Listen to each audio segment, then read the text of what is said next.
जो हमारी नौकरशाही है, केंद्र सरकार की बात मैं कर रहा हूं, ये डेजिग्नेशन केंद्र सरकार की है।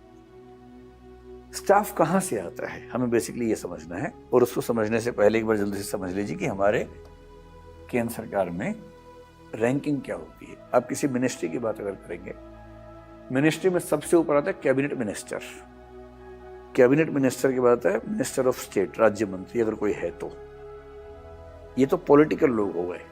जो ब्यूरोक्रेसी के लोग हैं उनकी रैंकिंग ये है।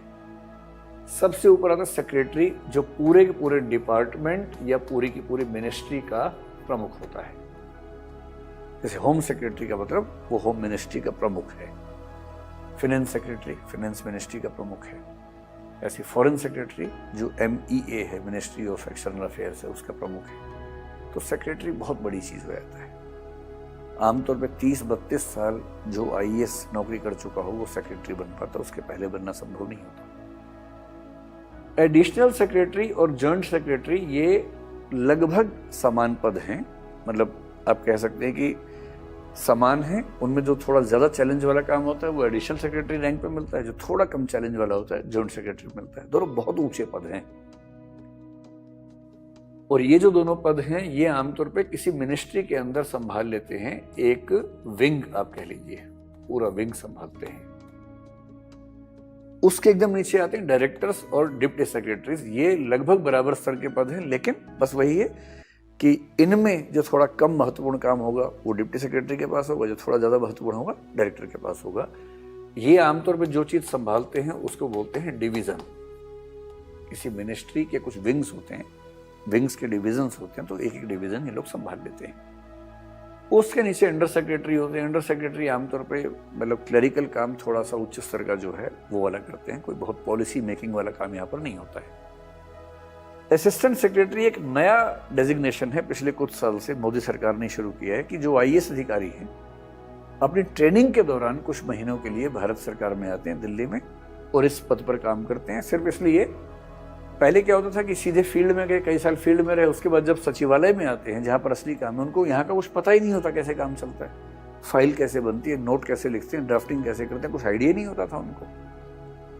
तो सरकार ने बड़ा अच्छा कदम उठाया कि अब IAS अधिकारियों को शायद 3 महीने के लिए यहाँ पर आना पड़ता है। असिस्टेंट सेक्रेटरी का उनको पद मिलता है, जो SDM के इक्विवेलेंट पद मान लीजिए लगभग, और उनको 3 महीने तक यहाँ रहकर केंद्र सरकार में सचिवालय में काम कैसे होता है वो सीखना होता है। उसके नीचे सेक्शन ऑफिसर होता है, फिर असिस्टेंट सेक्शन ऑफिसर ASO, फिर अपर डिवीजन क्लर्क UDC और सबसे नीचे LDC। ये पूरी की पूरी जो हिरार्की है केंद्रीय किसी मंत्रालय में वो है। ये सारे सिविल सर्वेंट्स नहीं होते। अब मैं आपको समझाता हूं कि किसका क्या मतलब है। देखिए, ये जो नीचे के 3 पद हैं ये पद तो बहुत बेसिक पद हैं और ये पद IAS के थ्रू नहीं आते हैं, SSC के थ्रू आते हैं। SSC में भी आपको पता है कि एक एग्जाम होता है जो CHSL कहलाता है, combined higher secondary level exam. 12वीं पास मतलब जो 12वीं पास व्यक्ति है वो लोअर डिवीजन क्लर्क बन सकता है, जो कि सबसे बेसिक लेवल मिनिस्ट्री में होता है। फिर SSC का जो दूसरा एग्जाम होता है, उन एग्जाम से कोई व्यक्ति, जिसको CGL कहते हैं, कोई व्यक्ति बन सकता है अपर डिवीजन क्लर्क, कहीं कहीं असिस्टेंट सेक्शन ऑफिसर के लेवल तक भी एंट्री मिल जाती है। सेक्शन ऑफिसर की एंट्री पहले UPSC के सिविल सर्विस एग्जाम के थ्रू होती थी। ये ग्रुप B पोस्ट है। ये जो सबसे नीचे वाली है ग्रुप C पोस्ट है। असिस्टेंट सेक्शन ऑफिसर से B शुरू हो जाता है। तो पहले सिविल सर्विस से होता था, लेकिन अब जो नियम बन गया वो ये कि सेक्शन ऑफिसर का जो सिलेक्शन होता है केवल और केवल डिपार्टमेंटल प्रमोशन एग्जाम के तहत होता है। यानी कि ये जो लोग नीचे के 3 लेवल्स पे हैं वो प्रमोशन का एग्जाम दे के आगे बढ़ेंगे, सेक्शन ऑफिसर बनेंगे। अंडर सेक्रेटरी का पद भी आमतौर पर प्रमोशन के थ्रू ही भरा जाता है। यहां तक की जो नियुक्तियां हैं अंडर सेक्रेटरी तक, आमतौर पर यहां पर कोई IAS अधिकारी नहीं आता है। आमतौर पर बहुत रेयर केस में अगर IAS अधिकारी ट्रेनिंग में आएगा तो असिस्टेंट सेक्रेटरी बन के आएगा 3 महीने के लिए, वो तो केवल नाम की बात है। अगर कोई IAS फील्ड में जाते ही कुछ कारनामा ऐसा कर दे कि मुख्यमंत्री उससे बहुत नाराज हो जाएं और सीधे उसको सचिवालय भेज दें, तो वो जिस लेवल पे जाएगा वो लेवल होगा अंडर सेक्रेटरी का, ट्रेनिंग पूरी होने के बाद। एडीएम का जो लेवल है आप मान लीजिए कि वो लेवल होता है अंडर सेक्रेटरी का। तो आमतौर पर अंडर सेक्रेटरी के रैंक तक वही लोग आते हैं जो असिस्टेंट सेक्शन ऑफिसर बने थे, प्रमोशन होते होते यहाँ तक पहुंच जाते हैं।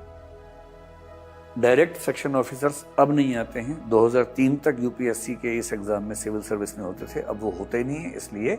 वरना सेक्शन ऑफिसर जो होता था वो पहुंचता था कभी कभी डायरेक्टर, कभी जॉइंट सेक्रेटरी, एक आध व्यक्ति एडिशनल सेक्रेटरी भी बनता था। लेकिन आमतौर पे अब तो वो सिलेक्शन हो ही नहीं रहे हैं, बात ही खत्म हो गई। अब देखिए कि इससे ऊपर के पद कौन भरता है।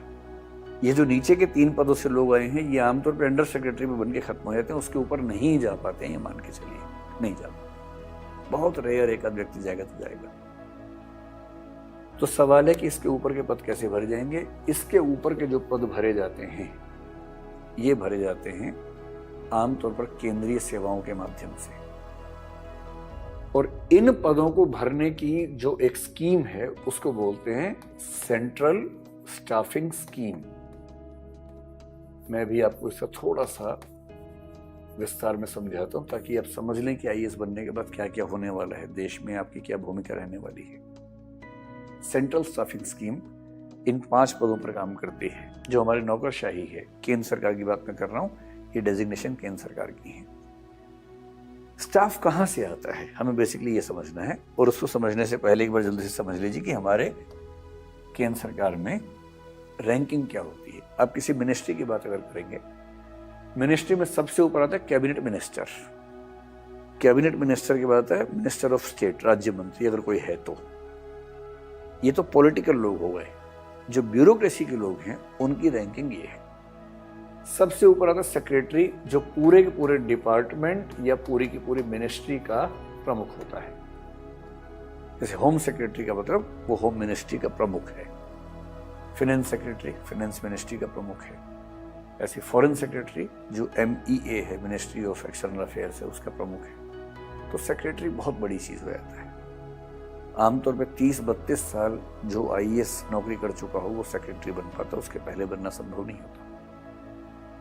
एडिशनल सेक्रेटरी और जॉइंट सेक्रेटरी ये लगभग समान पद हैं, मतलब आप कह सकते हैं कि समान है। उनमें जो थोड़ा ज्यादा चैलेंज वाला काम होता है वो एडिशनल सेक्रेटरी रैंक पे मिलता है, जो थोड़ा कम चैलेंज वाला होता है जॉइंट सेक्रेटरी मिलता है। दोनों बहुत ऊंचे पद हैं। और ये जो दोनों पद हैं ये आमतौर पे किसी मिनिस्ट्री के अंदर संभाल लेते हैं। एक विंग आप कह लीजिए, पूरा विंग संभालते हैं। उसके एकदम नीचे आते हैं डायरेक्टर्स और डिप्टी सेक्रेटरीज। ये लगभग बराबर स्तर के पद हैं, लेकिन बस वही है कि इनमें जो थोड़ा कम महत्वपूर्ण काम होगा वो डिप्टी सेक्रेटरी के पास होगा, जो थोड़ा ज्यादा महत्वपूर्ण होगा डायरेक्टर के पास होगा।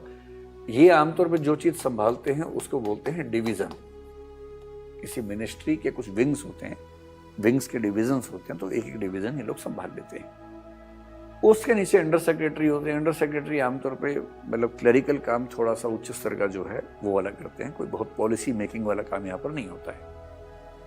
असिस्टेंट सेक्रेटरी एक नया डेजिग्नेशन है, पिछले कुछ साल से मोदी सरकार ने शुरू किया है कि जो IAS अधिकारी हैं अपनी ट्रेनिंग के दौरान कुछ महीनों के लिए भारत सरकार में आते हैं दिल्ली में और इस पद पर काम करते हैं। सिर्फ इसलिए, पहले क्या होता था कि सीधे फील्ड में गए, कई साल फील्ड में रहे, उसके बाद जब सचिवालय में आते हैं जहां पर असली काम है, उनको यहाँ का कुछ पता ही नहीं होता कैसे काम चलता है, फाइल कैसे बनती है, नोट कैसे लिखते हैं, ड्राफ्टिंग कैसे करते हैं, कुछ आइडिया नहीं होता था उनको। तो सरकार ने बड़ा अच्छा कदम उठाया कि अब IAS अधिकारियों को शायद 3 महीने के लिए यहाँ पर आना पड़ता है। असिस्टेंट सेक्रेटरी का उनको पद मिलता है जो SDM के इक्विवेलेंट पद मान लीजिए लगभग, और उनको 3 महीने तक यहाँ रहकर केंद्र सरकार में सचिवालय में काम कैसे होता है वो सीखना होता है।